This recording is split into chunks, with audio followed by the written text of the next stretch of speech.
হযরত ওমর দোয়া করলেন আবার, ও আল্লাহ, আপনি মদ সংক্রান্ত বিষয়ে আবার আয়াত নাযিল করেন। কারণ এই আয়াতে আল্লাহ বলেছেন, হে ঈমানদারেরা, তোমরা নামাজের নিকটেও যাইবা না যখন তোমরা নেশা অবস্থায় থাকো। সাহাবায়ে কেরাম মিলে সবাই মিলে মদ পান করেছে, দাওয়াত দিয়েছে, খাওয়া দাওয়ার পরে সবাই মদ পান করেছে। এবারে সবাই মাতাল হয়ে গেছে, ঠিক নাই। নামাজের যখন সময় হয়ে গেল, একজনকে ইমাম বানায়া নামাজে দাঁড় করায়া দিল। উনি নামাজে দাঁড়িয়ে আয়াত তেলাওয়াত করলেন, কুল ইয়া আইয়ুহাল কাফিরুনা আ'বুদু মা তা'বুদুন। আয়াতের অর্থ হলো, হে কাফেরেরা, তোমরা যার ইবাদত করো আমরাও তার ইবাদত করি। এইভাবে আয়াত তেলাওয়াত করলেন। অথচ আল্লাহ বলেছেন, লা আ'বুদু মা তা'বুদুন, তোমরা যার ইবাদত করো আমরা তার ইবাদত করি না। ও বেঈমানেরা, তোরা মূর্তি পূজা করো, আমরা পূজা করি না। কিন্তু মদ পান করে নামাজে দাঁড়াইয়া আ'বুদু মা তা'বুদুন, লা বাদ দিয়া পড়ছে, আয়াতের অর্থ চেঞ্জ হয়ে গেছে। আল্লাহ আয়াত নাজিল করেছেন, ইয়া আইয়ুহাল্লাযীনা আমানু লা তাকরাবুস সালাত ওয়া আনতুম সুকারা। আল্লাহ আয়াত নাজিল করে বললেন, ঈমানদারেরা, নামাজের নিকটবর্তী হবে না যখন তোমরা মাতাল থাকো, নেশাগ্রস্ত থাকো।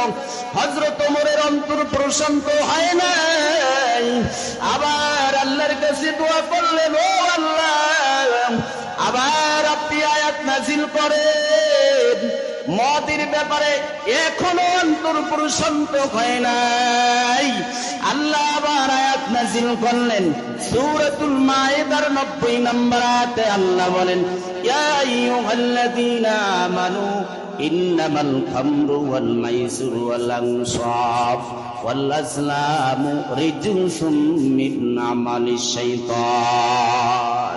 আল্লাহ যখন এই আয়াত নাজিল করলেন, আল্লাহ রাসূল হযরত ওমরকে ডেকে বললেন, শুনে নাও, আল্লাহ তোমার শানে আয়াত নাজিল করেছেন, তুমি আল্লাহর কাছে দোয়া করেছো, দোয়ার পরিপ্রেক্ষিতে আল্লাহ আয়াত নাজিল করেছেন, এই ঈমানদারেরা, নিশ্চয়ই মদ পান করা, জুয়া খেলা আর মূর্তি বানানো, মূর্তি পূজা করা, ভাগ্যের তীর নির্ধারণ করা, এটা অপবিত্র শয়তানের কাজ। তোমরা এগুলো থেকে বাঁচো। যদি সফলতা অর্জন করতে চাও, দুনিয়াতে যদি সফলতা অর্জন করতে চাও, তাইলে এগুলো থেকে নিজেকে হেফাজত করতে হবে। কারণটা কি? আল্লাহ মদ আর জুয়ার মাধ্যমে তোমাদের মধ্যে শত্রুতা আর বিদ্বেষ তৈরি করতে চায় এবং আল্লাহর জিকির থেকে বাধা দিতে চায়, নামাজ থেকে তোমাদেরকে বাধা দিতে চায়। আমি আল্লাহ আয়াত নাযিল করলাম, এরপরও কি তোমরা ফিরবা না? হযরত উসমান ইবনে আফফান রাদিয়াল্লাহু তাআলা আনহু, তিনি একবার মানুষের সামনে দাঁড়িয়ে তিনি লোকদেরকে উদ্দেশ্য করে বললেন, হে লোক সকল, তোমরা মদ পান থেকে বেঁচে থাকো, কারণ মদ হচ্ছে সমস্ত গুনাহের মূল। মদ পান, সব গুনাহের মূল হলো মদ। কেমন কেমন কথা? সব গুনাহের মূল হচ্ছে মদ পান করা। বিশ্বাস হয় না? সন্তান মায়ের কাছে টাকা চাইছে নেশা করার জন্য, মা দেয় নাই, তোমার কল্লা ফালা দিছে। স্বামী তার স্ত্রীর কাছে টাকা চাইছে, টাকা দেয় নাই, নেশা করার জন্য স্ত্রীর কল্লা ফালা দিছে। মদ হলো সমস্ত অপরাধের মূল। হযরত ওসমান বলেন, ও মানুষ, মদ পান থেকে বেঁচে থাকো, কারণ কোন ঈমানদার মদ পান করতে পারে না। যেখানে মদ থাকে ওখানে ঈমান থাকে না, যেখানে ঈমান থাকে ওখানে মদ থাকতে পারে না। ঠিক না বেঠি?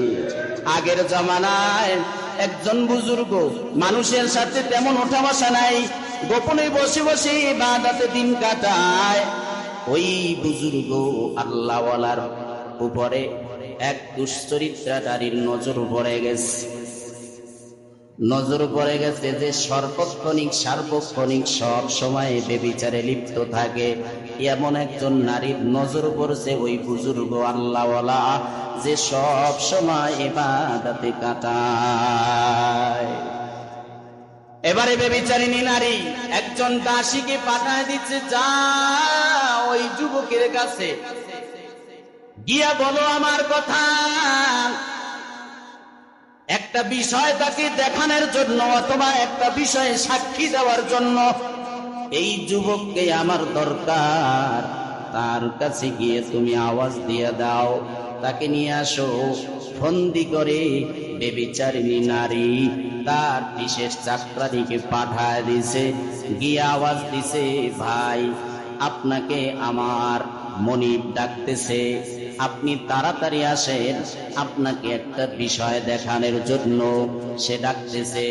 সাধারণত যারা আল্লাহওয়ালা হয়, যারা দিনদার হয়, যারা দিনের পথে চলে, তারা একটু সহজ হয়, তারা একটু সরল হয়। কথা ঠিক না ঠিক? এই সরলতা, এটাকে মানুষ দুর্বলতা মনে করে। আল্লাহওয়ালাদেরকে মানুষ ধোঁকা দেয়, মানুষ প্রতারণা করে, ধোঁকা দেয়, ধোঁকায় ফেলে দেয়। সে বুঝতে পারে নাই। ওই দাসীর কথা শুনে সে ওখান থেকে চলে গেল তার কামরায়। যাইতে যাইতে একটা কামরার ভিতরে নিয়ে পিছন থেকে দরজা লাগায় দিছে। কয়েকটা দরজা ভেদ করে একেবারে অন্দরমহলের ভিতরে, যেখানে ওই বেবিচারিনী নারী অবস্থান করে, ওই আল্লাহওয়ালাকে সেখানে নিয়ে হাজির। পিছন থেকে সব দরজা গুলা লাগায় দিস। লাগায় দেওয়ার পরে যখন সে তার সামনে হাজির হওয়ার পরে গিয়া দেখে সেখানে একটা যুবক ছেলে পড়ে আছে, সামনে মদের ভাণ্ড পড়ে আছে। এবারে নারী ডেকে যুবককে বলল, আমি তোমাকে এখানে নিয়ে এসেছি কি জন্য জানো? আমি তোমাকে কয়েকটা অপশন দিব। 1 নাম্বার, এই মদ রাখা আছে, মদ পান করবা, অথবা তুমি এই যুবককে হত্যা করবা। এরপরে আমার সাথে রাত্র কাটাতে হবে, আমার চাহিদা পূরণ করে দিতে হবে, নচেত তুমি এখান থেকে বাঁচতে পারবা না। এখন তুমি চিন্তা করো, যুবককে হত্যা করবা না আমার জৈবিক চাহিদা পূরণ করবা, নাকি মদ পান করবা? তোমাকে 3টা অপশন দেওয়া হলো, যে কোনো একটা অপশন তুমি করে পালন করে তুমি এখান থেকে বের হতে পারবা, নচেত পারবা না। এবারে আল্লাহওয়ালা যুবক চিন্তা করলো, বেবিচার করা মহাপাপ, আর মানুষকে হত্যা করা তো আরো জঘন্য পাপ। এই দুইটার ভিতর থেকে মদ পান করা মনে হয় সামান্য গুনাহ, ওই দুইটার থেকে একটু কম। এই চিন্তা করে যুবক এবার মদের ভাণ্ড হাতে নিছে, হাতে নিয়ে পান করছে। ওই বেবিচারিনী নারী দেখে আসতেছে আর মজা লইতেছে আর চিন্তা করতেছে, এমন একটা জিনিস তুমি গ্রহণ করলা, যেইটা গ্রহণ করলে সব পাপ তোমার দ্বারা আজকের হবে। যুবক কোনো সময় মদ পান করে নাই, এই ফার্স্ট সে মদ পান করলো। মদ পান একবার করছে, এবার মাথার ঠিক নাই, চিৎকার দিয়া বলে, কে আছো, আরো আমারে মদ দে, আরো দে, বেশি করে দে। আবার দেওয়া হলো। এবারে টাইট করে খাওয়ার পরে মাথা গরম। এই পরের পরে মাথা যখন আর ঠিক নাই, এবারে দুশ্চরিত্রা নারীর সাথে তার জৈবিক চাহিদা পূরণ হয়ে গেল। ওই যুবককেও সে হত্যা করে নিজেকে ধ্বংস করে ফেলল। হযরত ওসমান বলে, সব গুনাহের মূল হলো মদ পান করা। কারণ যেখানে মদ থাকবে, যেই মজলিসে মদ চলবে, ওখানে কোনো মুমিন থাকতে পারে না। আর যেইখানে মুমিন থাকবে, ওইখানে মদ থাকতে পারে না। আছে না নাই? ক্যাসিনো মদের আড্ডা, হ্যাঁ, নাইট ক্লাবে যায় মদের আড্ডা, সব জায়গায় নেশা আর নেশা।